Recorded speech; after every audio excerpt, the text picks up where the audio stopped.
پاکستان میں بیٹھ کر بکواس کرتے ہیں، میں ان سے کہنا چاہ رہا ہوں کہ آپ بھارت سے آپ کا وقت آدھا گھنٹے پیچھے ہے. اب جیسا یہاں 6:15 ہو رہے ہیں، وہاں پر 6:45 ہو رہے ہیں.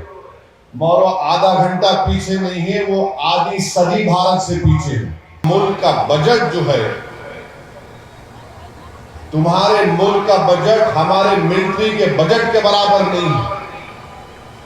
تم برابری کرنا تو دور کی بات، تم اگر اسی طرح کرتے رہو گے. یہ بار بار پاکستان یہ کہتا ہے کہ ہم نیوکلیئر بام ہمارے پاس ہے، ایٹمی بام ہے. یاد رکھیے، اگر آپ کسی ملک کے اندر جا کر معصوم لوگوں کو ماریں گے تو کوئی بھی ملک خاموش نہیں. ہم یہ دیکھ رہے ہیں، بلکہ برسوں سے دیکھ رہے ہیں کہ پاکستان سے ٹرینڈ یافتہ دہشت گرد ہمارے وطن عزیز میں آ کر یہاں پر دہشت گردی کرتے ہیں، اور کئی معصوم لوگ اپنی جانیں اس میں گنوا چکے ہیں. پلوامہ ہم نے دیکھا، اوری ہم نے دیکھا، پٹھان کوٹ ہم نے دیکھا. پچھلے سال جولائی میں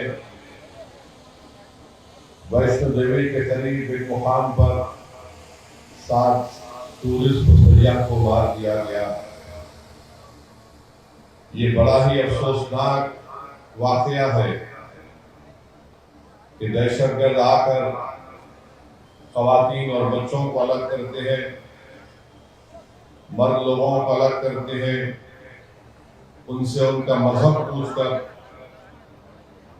اور اگر وہ مسلمان نہیں ہے تو ان کو گولی مار دیے. یہاں پر علماء اکرام تشریف فرما ہے، وہ مجھ سے بہتر اور مجھ سے مؤثر طریقے سے آپ کو سمجھا سکیں گے کہ دین اسلام میں کتنا بڑا گناہ ہے کسی کو قتل کرنا، مگر اس طرح سے حرکت کرنا اور پھر گولی مار کر ان کی تصاویر نکالنا، سیلفی نکالنا، یقیناً یہ لوگ انسان کہلانے کے لائق نہیں ہیں. ہم جتنی بھی اس کی مذمت کریں وہ کم ہے. بلکہ میں اپنی پارٹی کی جانب سے جب مرکزی حکومت نے آل پارٹی میٹنگ بلائی، میں نے اس آل پارٹی میٹنگ میں اس بات کو رکھا کہ اقوام متحدہ کے سیکورٹی کونسل کا ریزولوشن ہے جو 9/11 کے بعد سیکورٹی کونسل نے اس کو اپنایا تھا، جس میں 4 نکات دیے گئے. تمام ممالک سے کہا گیا کہ دہشت گردوں کو پناہ نہیں دیں گے، ان کو پیسوں سے مدد نہیں کریں گے، ان کی ٹریننگ نہیں کریں گے. مگر برسوں سے پاکستان اپنے ملک میں دہشت گردوں کو ٹریننگ دیتا ہے بھارت کے خلاف. پھر اقوام متحدہ کا آرٹیکل 51 ہے جو اس بات کی اجازت دیتا ہے کسی ایک ملک کو وہ سیلف ڈیفنس میں اپنے ملک کے تحفظ کے لیے دوسرے ملک پر وہ اپنی ملٹری کارروائی کر سکے. میں نے اس کا بھی حوالہ دیا.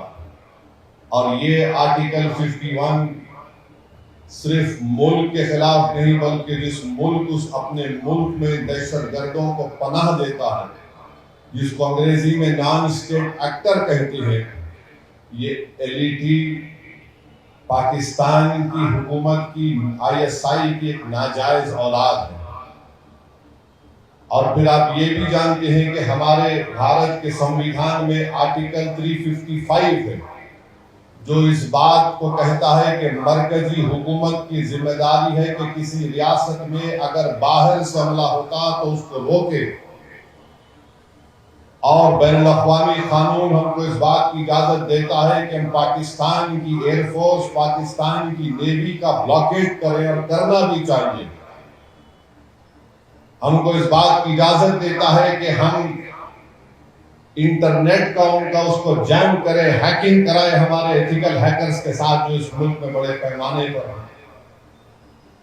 میں مرکزی حکومت سے اس بات کا مطالبہ کرتا ہوں، بھارت کے وزیر اعظم سے، کہ وہ فائنینشیل ایکشن ٹاسک فورس ہے جس کو FATF کہتی ہے، حکومت کی ذمہ داری ہے کہ پاکستان کو گرے لسٹ میں ڈالے FATF کی، اور اسی طریقے سے ان کو معاشی طور پر پاکستان کو ہم کمزور کرنا بہت ضروری ہے۔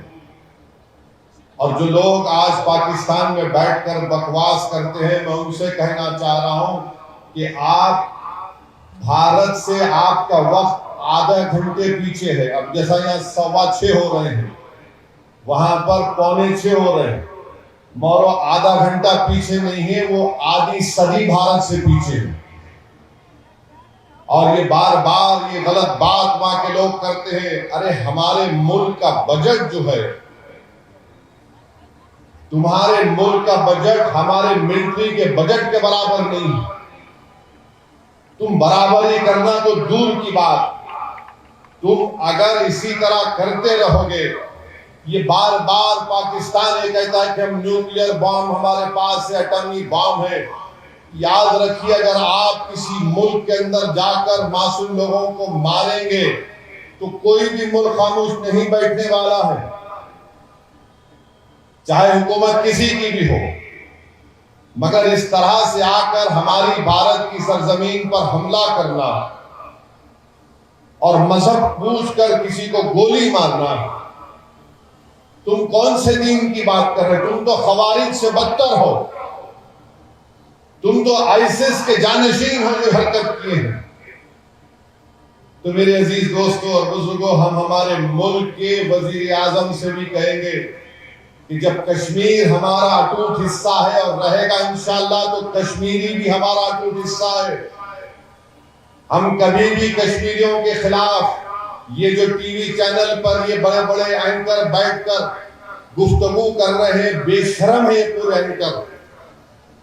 اگر کشمیر ہمارا اٹوٹ حصہ ہے اور رہے گا تو کشمیری بھی ہمارا اٹوٹ حصہ ہے۔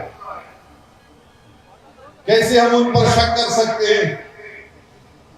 وہ کون تھا جو دہشت گردوں سے ان کا ہتھیار لیتے ہوئے جس کی جان چلی گئی؟ وہ کون تھا جو اپنے کندھے پر زخمی لوگوں کو بٹھا کر 40 منٹ چل کر نیچے لے کر آیا؟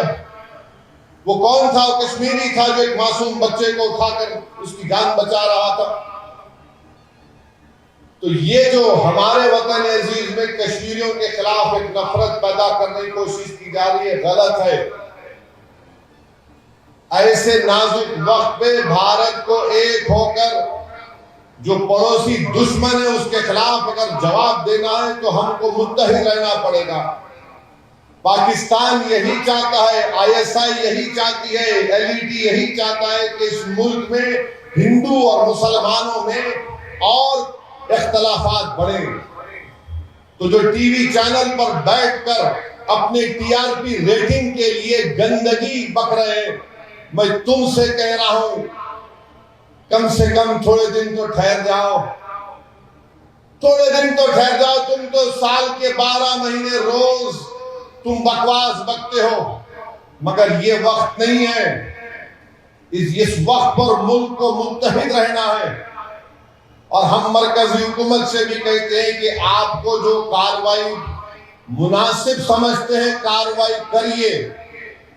اور یہ ٹی وی چینل پر بیٹھ کر اینکر بول رہے یہ کرنا چاہیے، وہ کرنا چاہیے، مہاشے اور محترماؤں سے کہہ رہا ہوں وہ آپ نہیں کریں گے۔ آپ تو اسٹوڈیو کے ایئر کنڈیشن کمرے میں بیٹھ کر گیان دے رہے ہیں، اگر آپ کے بازو ایک پٹاخہ پھوٹا تو نہیں معلوم کیا آپ کا پھٹ جائے گا جسم کا۔ تو آپ گیان مت دیجئے، جو کارروائی مناسب سمجھتی ہماری حکومت ہم اس کی تائید کرتے ہیں۔ اور حکومت کو بھی یہ سوچنا چاہیے کہ کشمیریوں کے خلاف جو نفرت پیدا کی جا رہی ہے وہ ملک کے مفاد میں نہیں ہے۔ کشمیریوں کو، ہم کو ان کے دل کو اور ان سے قریب ہونا۔ ہم ملک کے حکمرانوں سے کہہ رہے ہیں کہ تمہاری ڈیٹرنس پالیسی پر تم غور کر لو۔ آپ نے سرجیکل سٹرائک کیا، ہم نے تائید کی، آپ نے بالا کوٹ کیا، ہم نے تائید کی، آپ نے نوٹ بندی کی، کہا کہ دہشت گردی ختم ہو جائے گی، مگر پڑوسی ملک سے لوگ آ رہے ہیں، تمہاری ڈیٹرنس پالیسی کو دیکھ لو۔ اور اگر آپ کو مؤثر کارروائی آپ جو مناسب سمجھتے کریے، پوری اپوزیشن پارٹیز نے کہا کہ کرو، مگر ایسی کارروائی کرو کہ دوبارہ کسی بھارتیہ کی جان نہ جائے، کوئی دہشت گرد آ کر یہاں پر حملہ نہ کرے۔ آپ ایک مؤثر کارروائی کرو۔ اور بار بار مجھے تو میڈیا والے بول رہے کہ پاکستان کے وہ ایسا بولے، وہ ایسا بولے۔ میرے بھائی، ملک بہت بڑا ہے۔ میں نے آپ سے کہا کہ پاکستان ہم سے آدھی صدی پیچھے ہے، تم کچھ نہیں بنا سکتے وہاں پر، نہ تم دوا بنا سکتے، نہ تم وہاں پر ٹائر بنا سکتے، اور تم بڑی بڑی باتیں کرتے ہو۔ اور تمہارا ہی وزیر دفاع کہہ دیا کہ مغربی طاقتوں کے گندے کھیل کا ہم حصہ بنے، تم ان کے گندے کھیل کا حصہ بنے ہو، مگر اگر تم بھارت سے گندا کھیلو گے تو اسی گندگی میں تم زندگی بھر رہو گے۔ یاد رکھو ہماری اس بات کو، بھارت میں جو مسلمان ہیں، ہندو ہیں، عیسائی ہیں، دلت ہیں، آدیواسی ہیں، ہم اپنے سیاسی اختلافات ہیں اور رہیں گے، مگر یہ ملک نہ بی جے پی کا ہے نہ اسد الدین اویسی کا، یہ ملک 133 کروڑ جنتا کا ہے۔ اور اگر کوئی اس ملک کے خلاف اس طرح کے دہشت گردی کرے گا تو ملک ایک سیسا پلائی ہوئی دیوار کی طرح پہلے بھی کھڑا تھا اور آج بھی کھڑا ہے۔ تم ہمارے اتحاد کو توڑ نہیں سکتے۔ ہمارے بزرگوں نے 47 میں جنا کے پیغام کو اپنی جوتی پر رکھ کر اس کو ٹھکرا دیا تھا۔ تمہارا ٹو نیشن کی تھیوری ناکام ثابت ہوئی۔ تمہارے پاس گڑبڑ ہے، بلوچستان میں گڑبڑ ہے، تمہارے پاس ٹی ٹی پی کا مسئلہ ہے، تم اس کی طرف دیکھ لو، ورنہ یاد رکھو بہت سے کارروائی ہو سکتی ہے اور ہوگی انشاءاللہ۔